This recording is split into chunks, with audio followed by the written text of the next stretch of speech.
jechuu yookiin ammoo diinii rabbiitiin hanjame qishnaa godhe ashoofe oo rasuulihi sallallahu alayhi wasallam yookiin ergamaa rabbiitiin jechuu.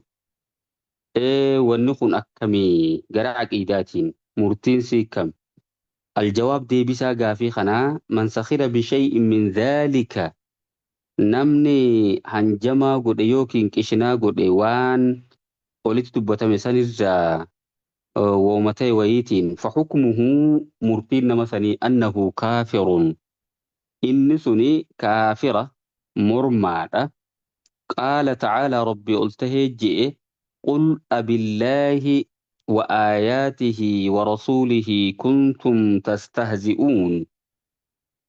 rabbiin subhaanahu wa tacaalaa suuratu tawbaa aayata 56 54 56 keessatti akkana ji'i rabbii nabi muhammadin sallallahu alayhi wasallam warreen odoo gara lola Tabuuk deemu jiranuu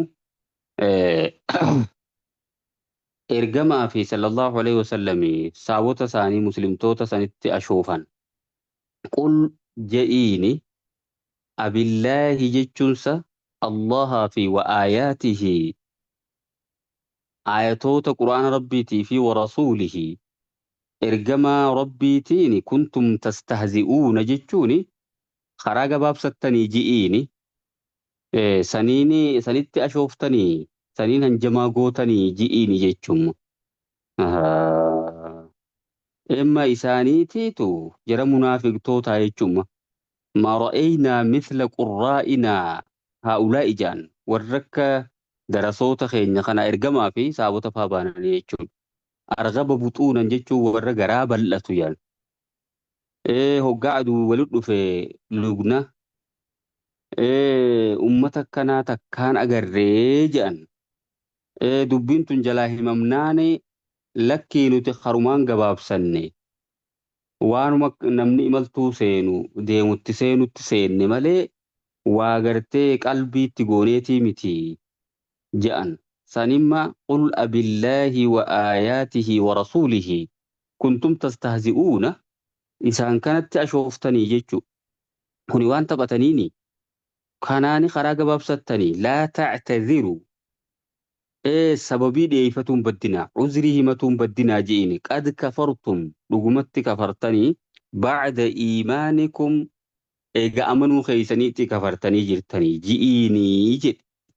Kaniifuu namni gartee gaawwama tokko ergamaas ta'ee ayatoota quraanaatiinis ta'ee akkasuma maasis gartee eegaa waan amantii islaamummaatii wajji wal qabatuunis ta'ee kan qishnaa godhee san ashooffaa godhatee kafree jira jechuu. Kana murtiin isaa if eeggatu barbaachisa. Hijaabumaa fi niqaabuma kanaanuu yoo qishnaa godhee in ta'u namichi kafree jira jaan. If eeggatu barbaachisa. Wanni diin kuni ahkaamota diiniin qishnaa goonaanis sanuma ta'a jechuu. السؤال الحادي والثمانون يجون قافين سديتمي تقفادا ما معنى الولاء والبراء هيكني ولاء في براء جتشو مالمي هيكن من ساتو ولاء يروجع موفي عقيدة خيست براء يروجع مالي. الجواب دي بسا قافي قنا الولاء ولاء جتشوني هو المحبة جالل جتشو والنصرة جتشوني تمسود لله ربيف إيجا ربي جالتو ربيف تمسو ورسوله صلى الله عليه وسلم إرجما ربي جالتو إرجما ربي تيف تمسو والمسلمين مسلم توتا جالتو مسلم توتا ديقرو تمسو جتشورا خنا ولا أجتشوني والدليل رجان سني قوله تعالى جتش ربي قلتهيت إنما وليكم الله ورسوله إنما بري جاللون كيسا الله ورسوله جتشون إرجما ربيتي والذين آمنوا ورين أمنني إسان سنكم الذين يقيمون الصلاة جلاكنو warreen salaata gadi dhaaban wayu'tuuna zakaata warra zakaa kennatan wahum raakicuun isaan ka rukuuca godhani ka rabbiif salaatani jechu waman yatawalla allaha namni rabbi jaalate rabbiif tumse warasuulahu ergamaa rabbii jaalate ergamaa rabbiitiif tumse فإن حزب الله هم الغالبون فإنه حزب الله يجو إني سني غري ربيتي وري ربي في بولن سني فإن حزب الله غرين ربي هم الغالبون إسانماتي تو إنجفتو جيتشما جوابني ومن جوابني مني سني نغتمي إسا خناتي ترك أجلج فإن حزب الله هم الغالبون يجو ومن يتولى الله ورسوله يغلب جيتشو ni injifata jechuu dandeenya. Maaliif jennaan fa'inna hizballahi humul ghaalibuun. Gareen rabbii sun isaanumaatiitu injifatoodha. Amma kaa walaa'a dubbate bakka kanatti kaa jaalala jechuu tumsa deeggarsa jechuu kuni eenyuuf Allaha rasuula rabbii sanii fi muslimtoota faaf tumsuu isaan jaallatu jechuudha. Kanaafuu bakki walaa'a kuni aqiidaa keessatti bakka guddaa qaba. Walbaraa'u baraa'a jechuun ammoo huwa bughdul kufri kufrii jibbu walkaafiriina kaafirtoota sanillee jibbu wamucaadaatuhum isaan diina godhatu aduwwii godhatudha. Isaan haadhaa fi abbaa keetillee tahan eegaa jibbuu qabda. Maaliif jennaan kufrii santu isaan keessa jira. Kaafirtoota yoo tahan jechuudha. Isaanuma aduwwii diin keessatti aduwwii ta'eeti isaan. Jireenya immoo addunyaa kana waliin ni jiraatta jechuudha. Yoo qabaatte ni gargaarta. Egaa isaanumaa ni qaddamta garuu diin keessatti diriddiriin hin jirtu jechuudha. والدليل رجان سني قوله تعالى جت ربي قلتهيتي قد كانت لكم جد ربي سبحانه وتعالى رجمت إسنيفتات يا مؤمن توتا أسوة حسنة هردف بريد دون إسنيتات في إبراهيم كيستي في والذين معه ورين إبراهيم ولين ترنسل إسان سن كيستي هدنون بريد دون هردفين بريد دون إسنيتات جرتي إذ قالوا ما يروج أنسان لقومهم وسسانيت أمة سانيت إنا براء منكم نتي إسنر كل ومما تعبدون من دون الله وانس ربي قد تجبرتن سين رايس كل نتي إسين جبروا إنجالنو إسني سنجالنو إسني في سنتمسنو وان كان رتي كفرنا بكم nuti isinitti kafarree jechuun mormine karaa isin jirtan kana wabadaa beeynanaa wabadaa jechuun mul'ate beeynanaa jidduu keenyaa fi wabeeynakumuu jidduu teessanitti aladaawatu diinummaan mul'ate walbagdaa'u jechuun jibbanni mul'ate abadan hoggayyu jechuudha. Hattaa tu'minuu billaahi kanaan kaatilaa qoqqobbiin hanga rabbitti amantanitti waxdahu rabbuma tokkichatti hanga amantanitti jidduu keenyatti diinummaa fi jibbantinis mul'atteerti. Akkas jedhe laakkuno. Jarri kana jaan ummata isaaniitiin gosoota isaanii saniin.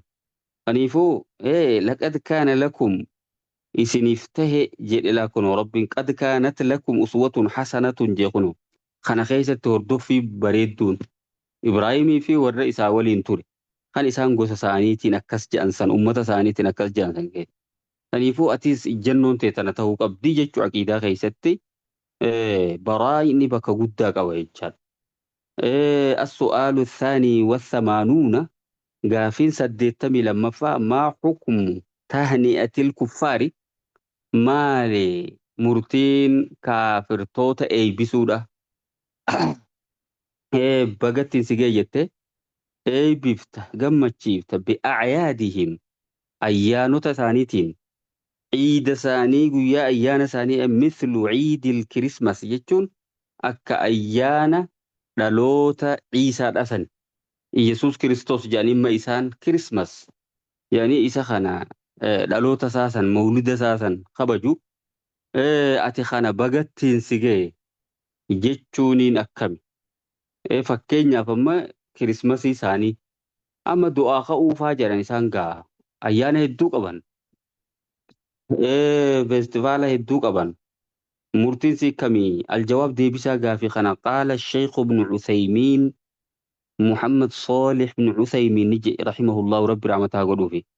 Tahni'atul kuffaari kaafirtoota eebbisuun biciidil kirismas ayyaana kirismas dhaloota Yesuus Kiristoos kan isaan jedhan saniin ogeyrihi yooki ayyaana biraatiinis min acyaadihim ayyaanota isaaniirra addiiniyyati jechuun ayyaanota isaanii tan amantii haraamun jechuun kun haraam bil ittifaaqi waliigaltee muslimtootaatiin waliigaltee salaftootaatiin haraami kamaa naqala dhaalika nuqilaa miti naqala jechuudha sabqu qalamiin qalaumaa durarra bu'e kamaa naqala dhaalika akka waan kana hime ibnul qayyimi ابن القيم دبتيرة رحمه الله ربي سبحانه وتعالى في كتابه كتاب سا أحكام أهل الذمة مرتي لي أحكام تورى أهدي ولينقل أني جراني كافر توتا يجو أتشرت دبتي كتاب سا سنكيستي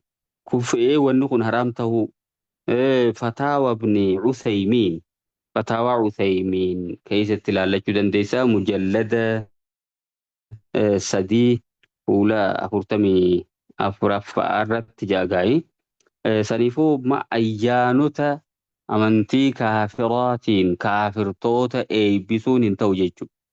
Ayyaana warra bid'aadhaa kan amantii keessan jirree saniinis eebbisuun akkasuma hin ta'u sirriidhaa miti jechuudha. Amma walumaa galattuu bakka kanatti namni dogoggora guddaa qaba. Harka galchuufaaf deema. Amma ciida muslimtoota irratti muslimtootaan bagattiin isin ga'e jaanii nutis ayyaana isaanii irratti ni jennafaa jaanii harka galchuuf waan isaan jaansan kafaluuf warri kana hojjetu jira if eeggannoo barbaachisaa jechuudha maasha Allah. Har'aaf asumatti dhaabbannaa sagantaa dhuftu keessatti maa hukmu arrifil bid'a bid'a maal jechuu hiikimee diffaayin godhee ibsi waan ji'u sanii gaafii 83ffaatiin hin walitti deebinutti kunu fi amaanillaahi nagaa rabbii keessa jiraadha.